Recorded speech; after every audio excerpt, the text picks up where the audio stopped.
ठटे जे वाहन ऐं शाखनि में मुसलसल 1 महीने खां वठी पाणी जी बंदिश ख़िलाफ़ ठटे तालगे जे आबादगारनि जो मकली बाईपास ते एहतिजाजी मुज़ाहिरो करे धरणो।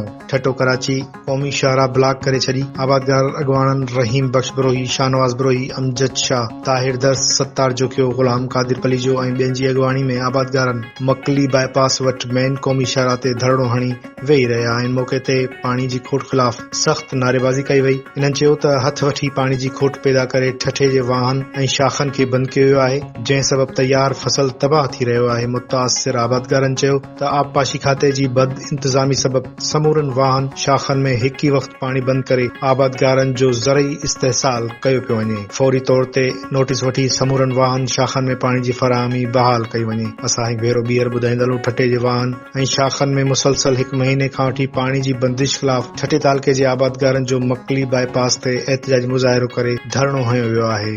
धरणे में आबादगार अॻवान रहीम बख्श बरोही, शाहनवाज़ बरोही, अमजद शाह, ताहिर दर्स, सत्तार जोखियो, ग़ुलाम कादिर पलेजो ऐं ॿियनि जी अॻवानी में आबादगारनि एहतिजाजी मुज़ाहिरो करे नारेबाज़ी कई। पानी खे खोले असांजो मसइलो हल थो करे, असांजो कंहिंसां ज़ाती झेड़ो न आहे। असीं चऊं था असांजी बचनि जे रोज़ी जो मसइलो आहे, असांजे मस्जिदनि में पाणी न आहे, असांजे घरनि में